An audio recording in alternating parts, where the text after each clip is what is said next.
¿Cómo están? Bienvenidas, bienvenidos a un nuevo capítulo con Ojo Clínico, este espacio que hacemos todos los días jueves, días de estreno, ¿cierto? Donde hablamos de la salud, de temas que nos importan a todas y a todos. Seguimos también pendientes de la pandemia, hemos visto, ¿cierto?, que han bajado las cifras en cuanto a contagios, buenas señales, ¿cierto?, frente a lo que estamos viviendo en estos días, pero también sigue la preocupación por lo que pueda suceder durante la temporada de invierno, donde además se sumarían, ¿cierto?, también los llamados virus estacionales, los virus respiratorios. Hoy día vamos a estar hablando de dos interesantes temas. Por una parte, la gestión de la pandemia, iniciativas que han sido también reconocidas a nivel internacional, y también vamos a estar hablando sobre el espectro autista. Vamos a estar abordando ambos temas con especialistas en un ratito más. Como siempre, recordarles nuestras redes sociales. Tenemos una cuenta en Instagram donde ustedes pueden también dejar sus consultas. Tenemos un correo que está apareciendo también en pantalla, donde pueden escribirnos, ¿cierto?, proponernos algún tema, si quieren hacernos alguna consulta, algún comentario, escríbanos también en nuestro correo. Y también recordarles que en el 11.2 señal digital usted nos está viendo en la región metropolitana, también a lo largo de nuestro país a través del streaming, ¿cierto?, que es uchiletv.cl, donde pueden seguir nuestra programación en diaria, y también a través de la cuenta de YouTube de la Universidad de Chile, donde pueden revisar nuestros capítulos y también parte de la programación y los capítulos de los otros espacios que son parte de la parrilla programática de nuestro canal Uchile TV. De esta forma, entonces, comenzamos una nueva edición de nuestro programa Con Ojo Clínico. Y antes de iniciar la primera entrevista, que tiene que ver con el desarrollo de la pandemia, con la gestión, con iniciativas que han sido destacadas también a nivel internacional de lo que se ha hecho en nuestro país y que también ha estado bien involucrada la Universidad de Chile, el periodista Aldo Vidal nos preparó una nota donde nos resume lo que ha sido la última semana de esta pandemia. Hubo anuncios que se esperaban, ¿cierto?, en torno a el cierre o la apertura de las fronteras de nuestro país. También a partir de este jueves 14 comenzó esta flexibilidad, ¿cierto?, de mascarillas en el uso, sobre todo en espacios abiertos. Recuerde que en espacios cerrados usted tiene que seguir utilizando la mascarilla, sobre todo si está en el transporte público o está en algún lugar donde hay una amplia cantidad de personas, una aglomeración de personas. Usted tiene que mantener, ¿cierto?, su mascarilla. También en torno a las fases en las que están las comunas. Bueno, de eso y más nos cuenta en la siguiente nota Aldo Vidal.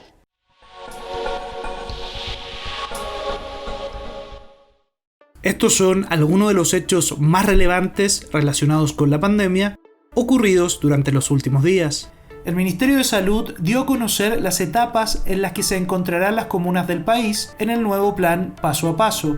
La estrategia sanitaria comenzará a regir este jueves 14 de abril con 261 localidades en etapa de bajo impacto y 85 a nivel medio.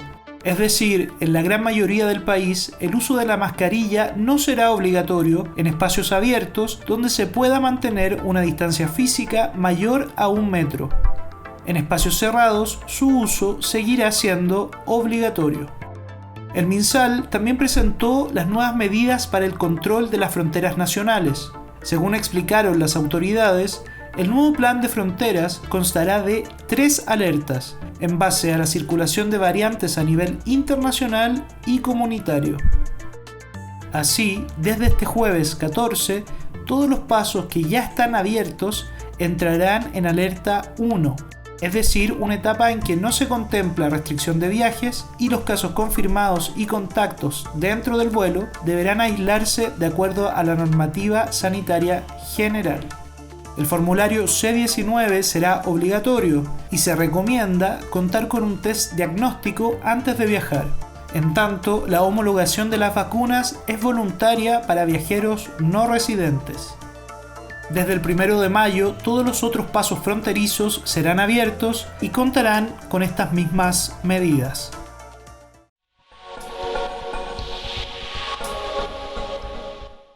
Y usted ya lo está viendo en pantalla. Tenemos a nuestro primer invitado. Él es Charles Trace, ¿cierto? Es doctor en investigación de operaciones de MIT e investigador del Departamento de Ingeniería Industrial y del Instituto Sistemas Complejos de Ingeniería de la Universidad de Chile. ¿Cómo está, profesor? Muchísimas gracias por acompañarnos. Hola, hola. Buenas tardes, Maritza.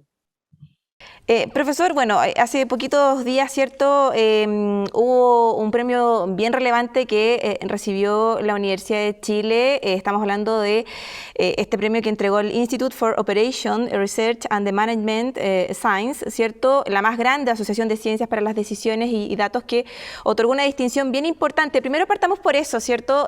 Por explicarle a quienes están siguiendo nuestro programa en el día de hoy qué implica tener este reconocimiento, ¿cierto? Sobre todo enfocado en la gestión y en las distintas estrategias, herramientas que se han puesto a disposición justamente en el control de la pandemia que nos ha acompañado durante los últimos 2 años. Este reconocimiento es muy significativo. Significa mucho para nosotros los académicos, pero también para todas las personas que estuvieron involucradas en este proyecto, ¿ya? Es un proyecto muy particular, ¿ya? Por todo lo que entreteje el sistema público, el sistema privado, la academia, ¿ya? Cosa que no es muy común verlo. Y el premio Franz Edelman es un premio muy importante dentro del área de la investigación de operaciones, así como cada disciplina tiene su propio reconocimiento.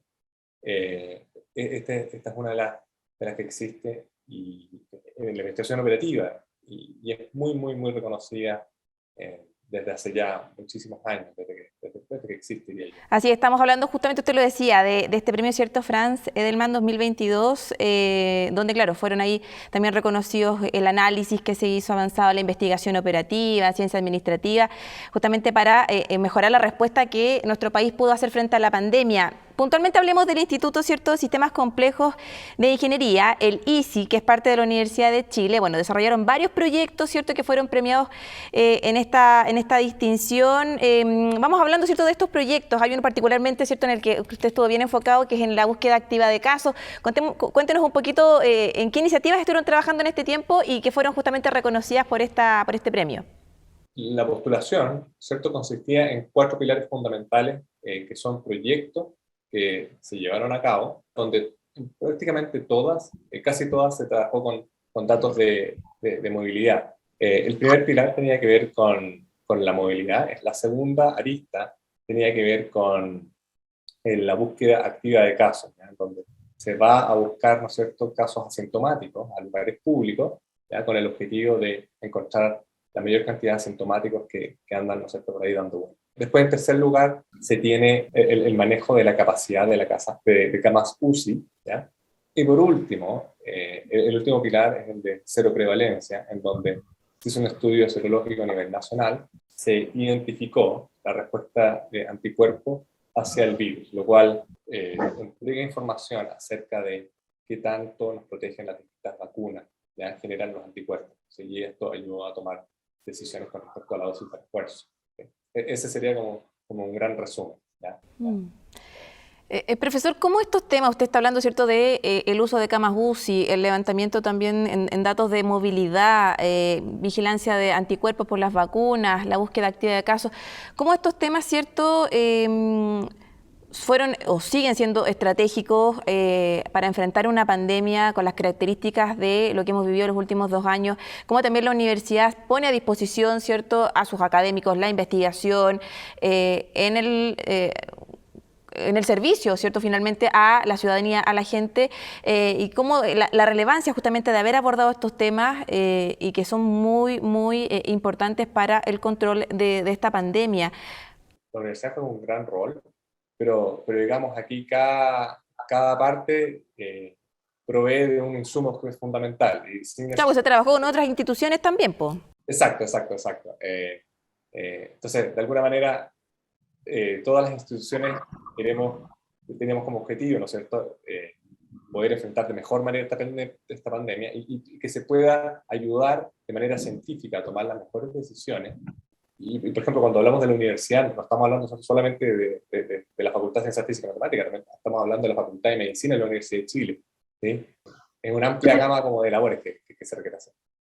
Claro, profesor, y bueno, y complementando también lo que usted decía, la colaboración no solo desde lo público, ¿cierto?, del rol que tienen las instituciones públicas, sino que también el Estado, se trabajó también con la Subsecretaría de Salud, por ejemplo, o también entidades privadas, por ejemplo, no sé, Entel trabajó también en el tema de la movilidad. Entonces también hay la colaboración, ¿no?, que eso también ha sido bien importante durante los últimos meses. Quería llevarlo al tema de la búsqueda activa de casos, que profundicemos más en ese proyecto, en esa iniciativa en particular. ¿Cómo fue que se realizó este trabajo, cierto? ¿Qué resultados también pudieron ustedes obtener de algo tan importante como era justamente identificar los casos activos para que esas personas no fueran contagiando también a otras personas y no se propagara la infección del COVID? Efectivamente, la búsqueda activa de casos, bueno, parte como un piloto, ¿no es cierto?, en las comunas de Estación Central y Santiago, ¿ya? En un trabajo en colaboración con el Servicio de Salud Metropolitano Central. En esta primera instancia, el objetivo es querer identificar la máxima cantidad de casos de gente, ¿no es cierto?, que está circulando con el virus activo y que no está consciente de aquello, o sea, los famosos, ¿no es cierto?, asintomáticos que llamamos. Y a partir de esto, ¿ya?, nació nació, digamos, el problema, y tratamos de responder en cómo identificar aquellas zonas en donde es más conveniente poner estos carritos, ¿no es cierto?, en lugares públicos para testear. Uno puede pensar a priori que aquellas zonas en donde hay más casos activos quizás son las más convenientes. Sin embargo, cuando uno pone un carrito en un lugar público, uno no testea a la persona que reside en esa zona, necesariamente, sino que uno testea a la población flotante, aquella población que va de paso, ¿no es cierto?, en esa zona donde está el carrito de PCR, ¿no es cierto?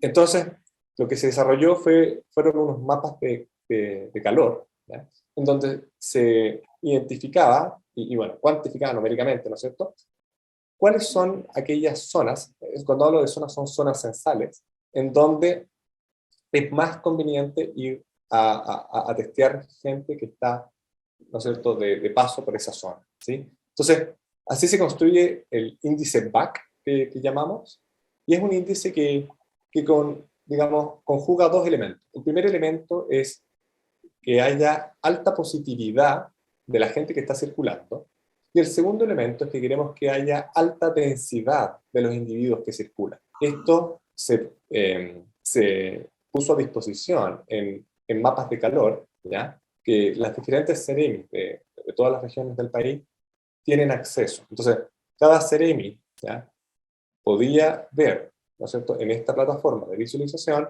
un mapa de calor en donde se sugieren aquellos lugares en donde es más conveniente ir a testear, ¿no es cierto?, a personas que están circulando. Profesor, sin duda, claro, un aporte, sobre todo, claro, ahora estamos quizás en esta pandemia ya que como que poco a poco empiezan a bajar los casos y todo, pero esto se pudo aplicar en los momentos más álgidos, ¿no?, de esta situación. Puntualmente por este proyecto, por esta iniciativa y también por las otras que fueron destacadas en este premio, ¿qué tan inédito es este trabajo en nuestro país, cierto? ¿Se había hecho algo similar y que tuviera un impacto tan inmediato, cierto? Frente a una situación que a todas luces era nueva, ¿cierto?, para muchos, ¿no? Como es tener una pandemia, un virus circulando y que paralizó fronteras y que hizo cambiar rutinas en el mundo entero. ¿Qué tan inédito es generar esta colaboración, este trabajo puntualmente en nuestro país?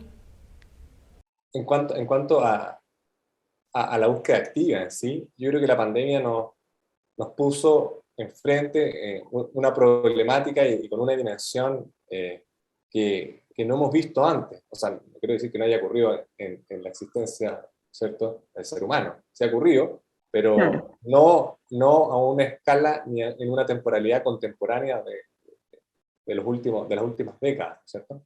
Es algo que fue muy nuevo, muy repentino e inesperado, ¿sí? Y claro, si es que ojalá no ocurra, pero si es que en 10 años más hay otra pandemia por otro virus, yo creería que vamos a estar mucho más preparados por muchos motivos, y uno de estos motivos más va a ser en cuanto a que ya hay una serie de herramientas que ya se han desarrollado y en parte fueron pues en gran parte han sido por esta pandemia. Claro que sí. Profesor, usted hablaba también, bueno, dentro del levantamiento de datos que se hizo con estas iniciativas, el tema puntual de las camas UCI, ¿eso en qué consistió a grandes rasgos? ¿Qué fue lo que se trabajó también ahí en otro aspecto también importante, como era la saturación del sistema de salud, ¿no? Sí. Bueno, en ese proyecto estuvo, principalmente liderado por el académico Marcel Goit. Y en ese proyecto se tenía la problemática, digamos, de enfrentar era dar predicciones, ¿ya?, certeras acerca de la demanda que iba a enfrentar el sistema de salud, en particular camas UCI, en los siguientes 14 días. Bueno, con distintos modelos matemáticos que no voy a entrar en detalle, se logran dar predicciones de demanda, y esas predicciones de demanda de camas UCI ayudan en la toma de decisiones acerca de cuánta capacidad y dónde se requiere aumentar en el sistema de salud. Y esto entonces, gracias a esto, es que la capacidad del sistema no se desborda. Porque, bueno, cuando se desborda es cuando ya no se pueden admitir más pacientes, ¿no es cierto?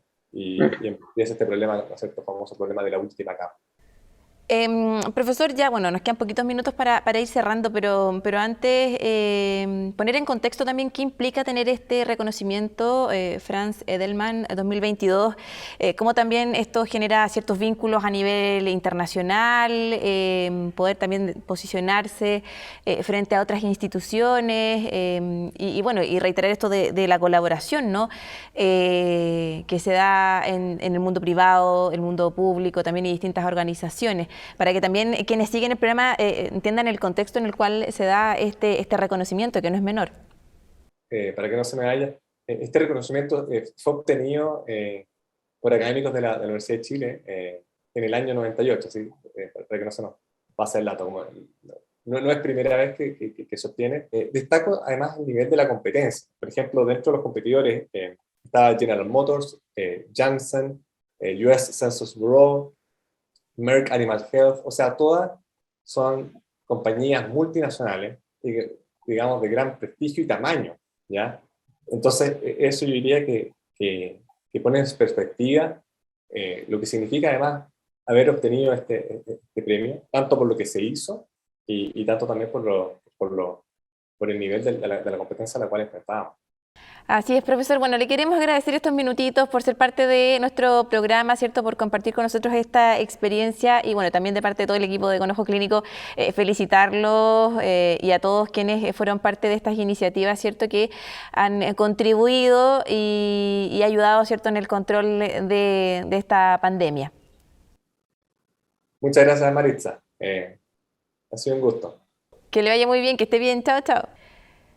En nuestra sección Con Ojo de Especialista, en esta ocasión, la académica de la Escuela de Salud Pública, Olga Toro, nos aborda un tema que es bien cercano, ¿cierto? Todos conocemos a alguna persona que padece ciertos rasgos de alguna depresión. ¿Qué hacer? ¿Cómo abordar o ayudar a alguien que esté, ¿cierto?, pasando justamente por una depresión? Es parte de lo que nos responde, nos comenta y aborda la profesora Olga Toro.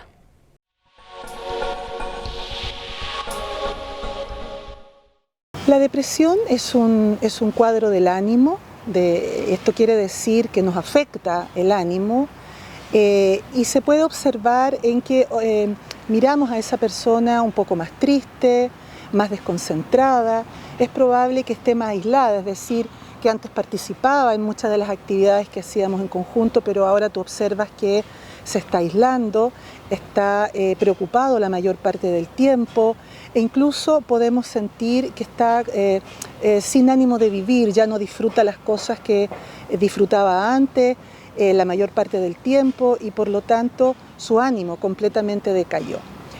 Es importante acercarse a esas personas, no con frases o con ideas como no estés triste, no debes estar así, no te debes deprimir, otras personas tienen más problemas que tú, pero ¿por qué te problemas tanto? Esas en general son frases que no son recomendadas porque la persona con depresión está en un estado realmente un estado de ánimo bajo.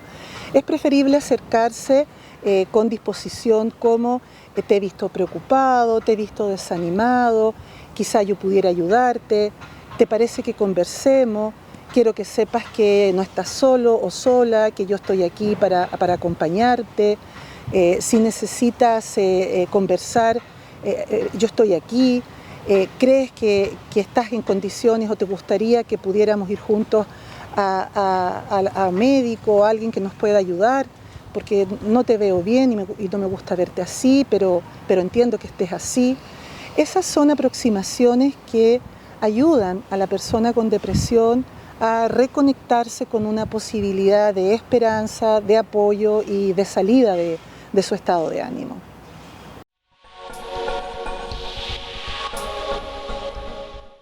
Y con esta interesante información que compartía, ¿cierto?, la académica de la Escuela de Salud Pública, Olga Toro, quien semana a semana, ¿cierto?, ha sido parte de nuestra sección Con Ojo de Especialista. Hoy puntualmente hablando sobre la depresión, vamos a hacer una muy breve pausa. A la vuelta vamos a estar hablando también de otro interesante tema.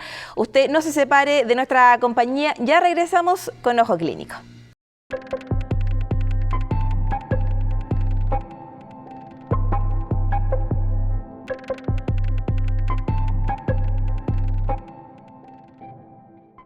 Y estamos de vuelta en nuestro programa. Antes de iniciar la próxima entrevista, el compañero de equipo, ¿cierto?, el periodista Francisco Contreras, nos preparó una nota que nos introduce a la conversación que tiene que ver con el espectro autista.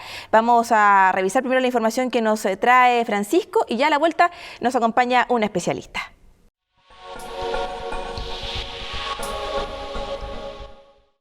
El trastorno del espectro autista es una afección relacionada con el desarrollo del cerebro que afecta la manera en la que una persona percibe y socializa con otras personas, lo que causa problemas en la interacción social y la comunicación. El trastorno también comprende patrones de conducta restringidos y repetitivos. El término espectro en el trastorno del espectro autista se refiere a un amplio abanico de síntomas y gravedad. Actualmente, 1 de cada 51 niños es diagnosticado con este trastorno, con una distribución por sexo de 4 niños por una niña, lo que deja en evidencia el importante universo de personas con trastorno del espectro autista existente en el país, más aún considerando que a la fecha no existe catastro nacional de la población autista. El informe Estimación de la prevalencia de trastorno del espectro autista en la población urbana chilena, realizado por la Revista Chilena de Pediatría, indicó que Chile supera la prevalencia de diagnósticos en comparación a países a nivel mundial como Estados Unidos, que reporta un caso cada 59 niños, Inglaterra con 1 cada 57, Colombia con 1 cada 68, España con 1 cada 100 y México con 1 de cada 115 niños. Si bien no existe una cura para los trastornos del espectro autista, un tratamiento intensivo y temprano puede hacer una gran diferencia en la vida de muchos niños.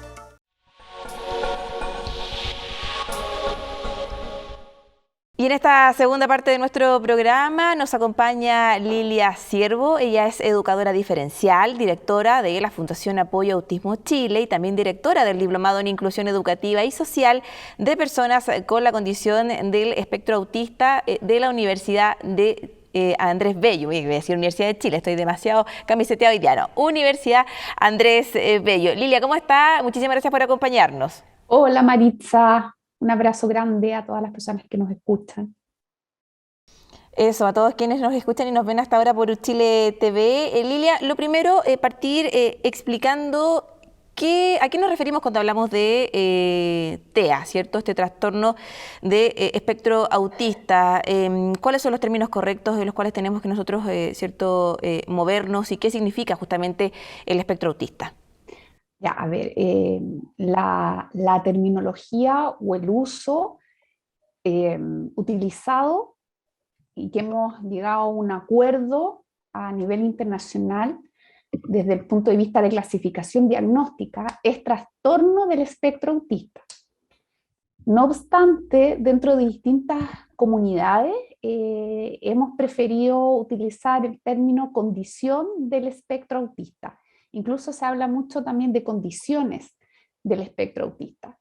¿Por qué? Porque en el fondo estamos haciendo uso de un término en común para referirnos a personas muy distintas y muy diversas.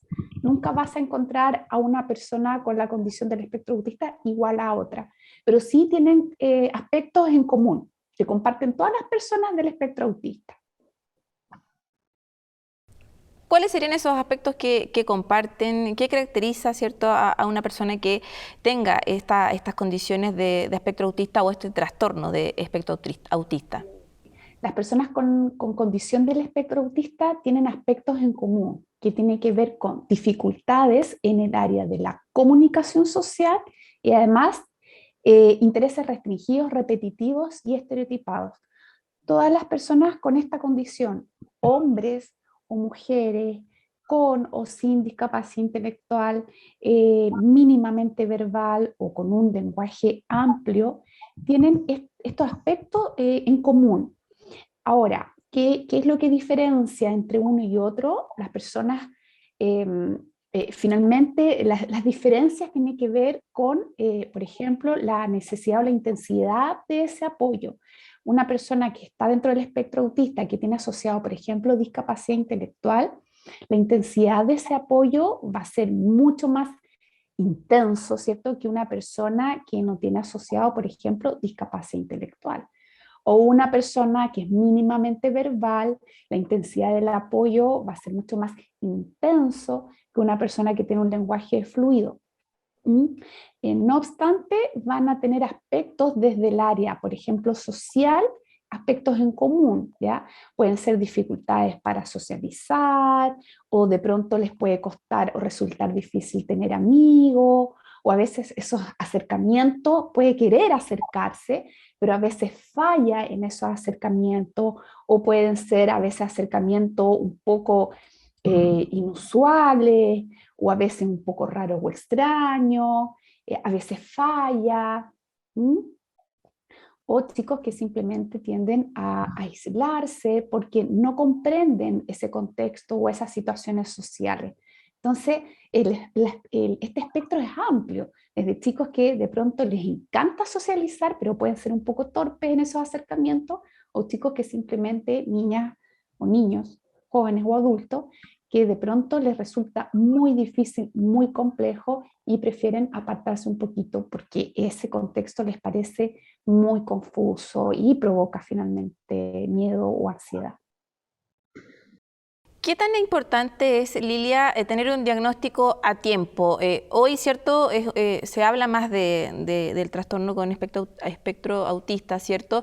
Pero también vemos adultos que recién hoy están diagnosticados. Esto quizás era un tema que antes no era tan analizado, ¿no? No se hacía un diagnóstico a tiempo. Entonces, ¿qué tan importante es darnos cuenta de estos aspectos, ¿cierto? Y tener un diagnóstico que nos pueda ayudar a enfrentar de mejor manera esta condición, ¿no?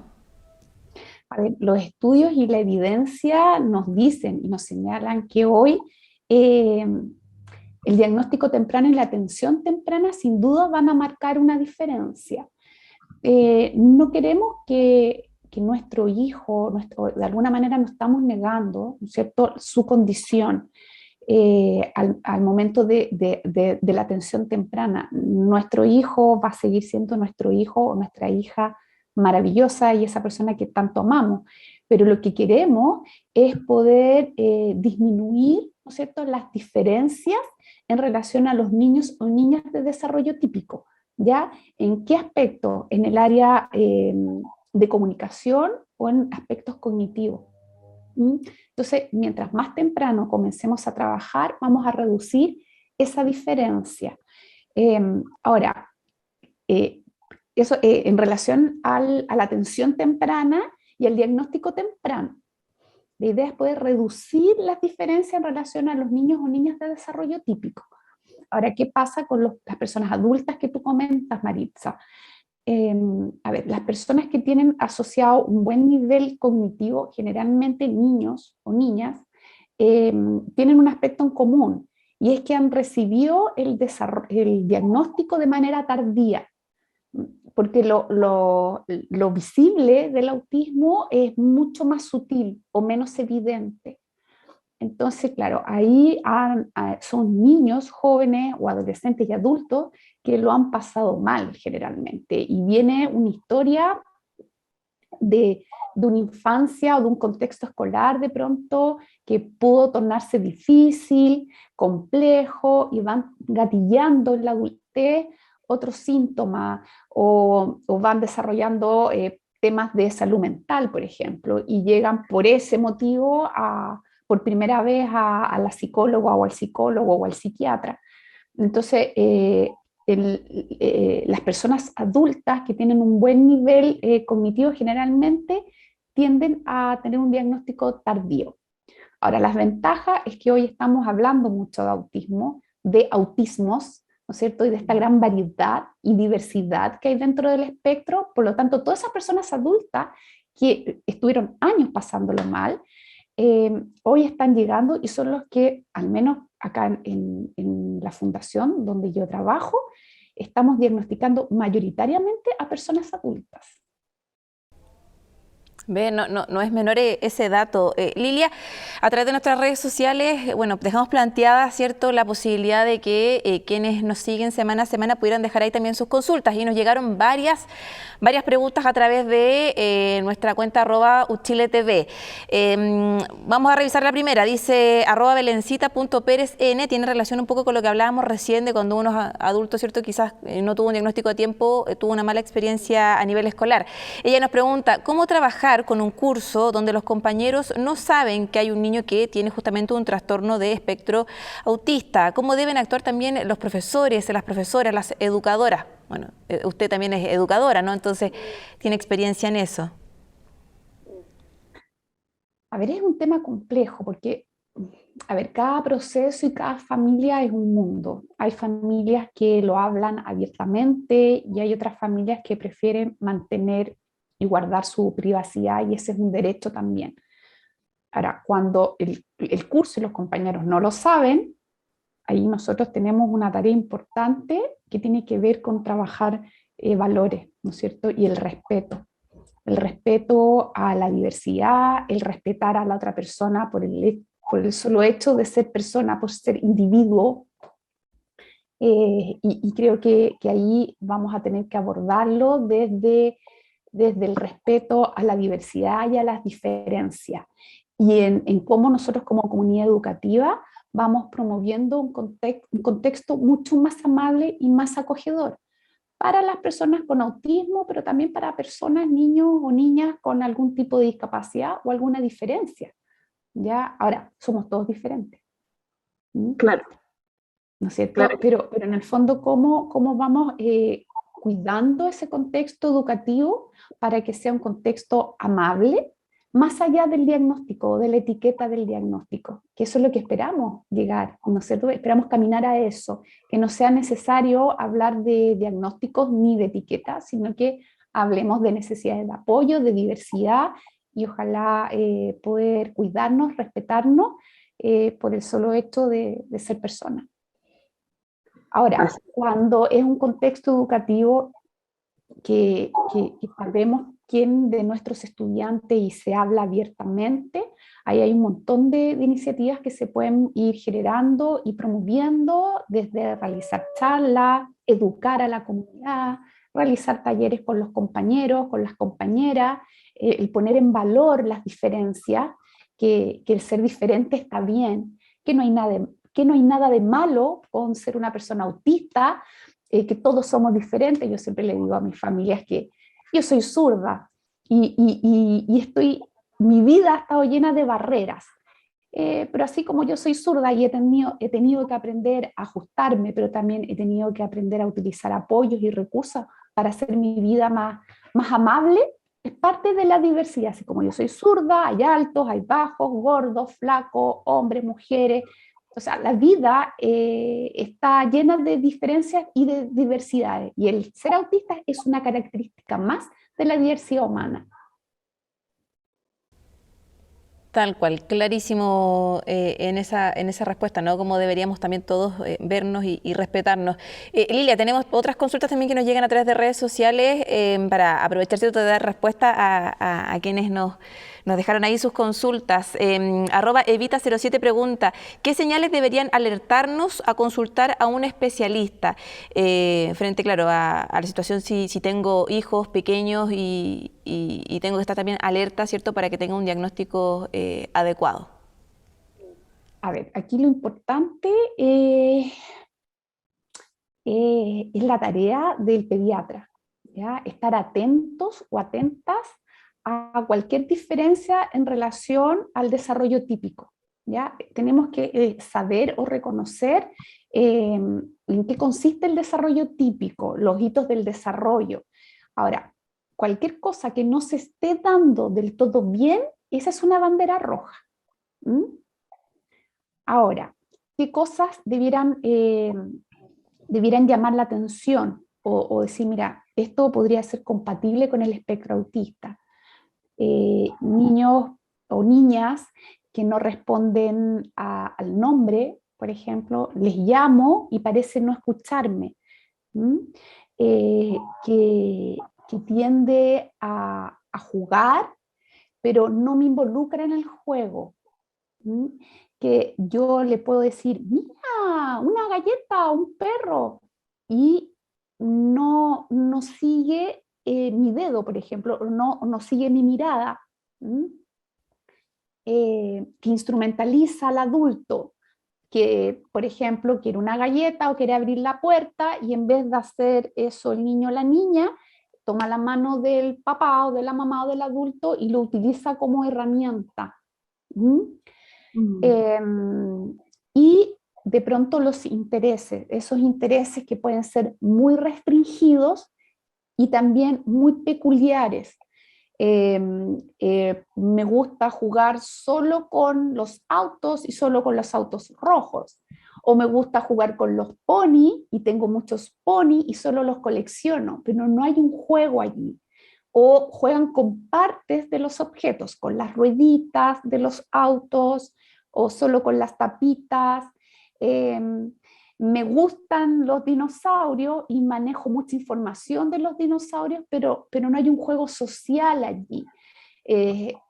Organizo las muñequitas, los zapatos de las muñequitas, las ropitas, pero luego no hay un juego con el otro, un juego social con el otro. Entonces ahí podemos ver peculiaridades.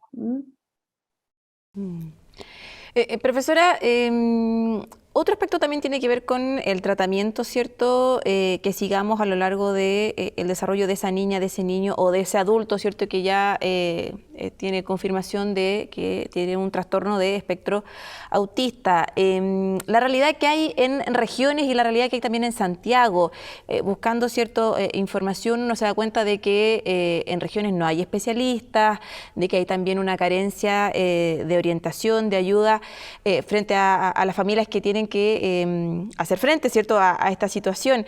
¿Cómo también ustedes lo han podido ver esto en la Fundación?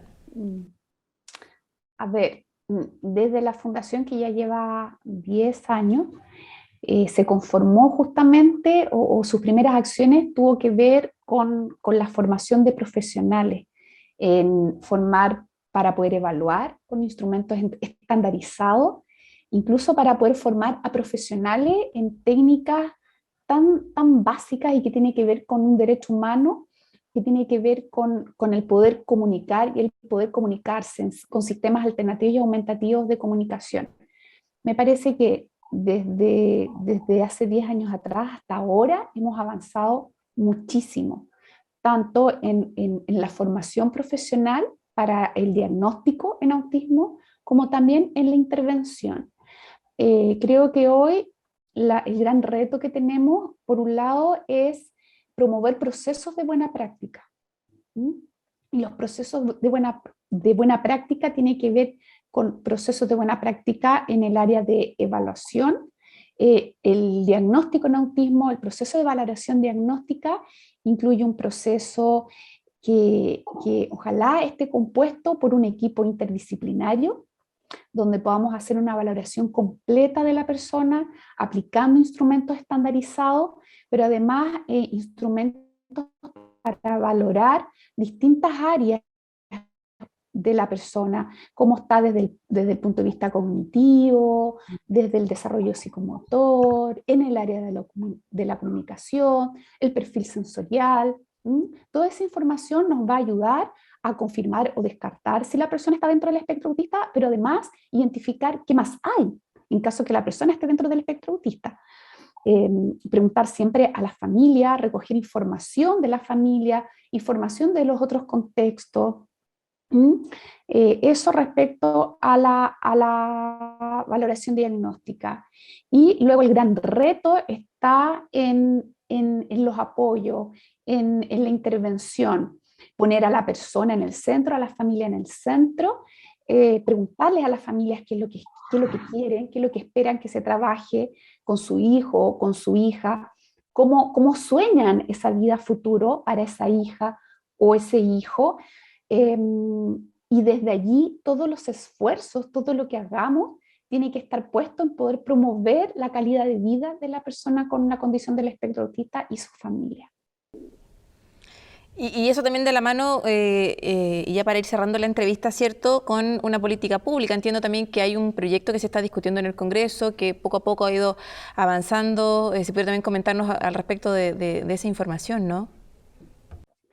A ver, yo voy a hablar por las personas con autismo, pero también por las personas con discapacidad y por las personas en riesgo de exclusión. Creo que tenemos que mejorar los procesos y los accesos. Necesitamos que las familias puedan acceder, por un lado, a apoyos, pero que también puedan acceder a buenos servicios. Por lo tanto, aquí la tarea es doble. Necesitamos que las familias puedan contar con recursos económicos para poder acceder a servicios, pero que también dispongamos las organizaciones y la comunidad, ¿no es cierto?, de buenos servicios, y que estos servicios puedan prestar apoyos a lo largo de todo el ciclo vital de la persona con autismo. Me parece que tenemos que caminar hacia el camino del cuidado, de la protección y de los derechos, no solamente de las personas o del colectivo, de las familias, de personas con la condición del espectro autista. Creo que tenemos una tarea pendiente y una gran deuda con las personas con discapacidad y con las personas en riesgo de exclusión. Necesitamos buenos servicios y que acompañen a lo largo de todo el ciclo vital.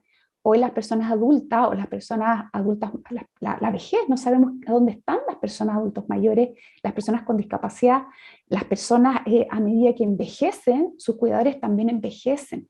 Por lo tanto, ¿dónde están nuestros adultos? ¿Qué es lo que está pasando hoy con ellos? Necesitamos protección a lo largo de toda la vida y buenos servicios. Apoyarnos, vivir en comunidad, ¿cierto? Y claro, entender que la diferencia o lo diferente también enriquece nuestro diario vivir, ¿cierto? Y nuestra experiencia humana finalmente, ¿no? Lilia, le queremos agradecer por estos minutitos, por acompañarnos, por hablar sobre el trastorno de espectro autista, ¿cierto? Y entregar esta interesante información. Que le vaya muy bien, muchas gracias. Muchas gracias, Maritza. Chao, chao. Chao, chao.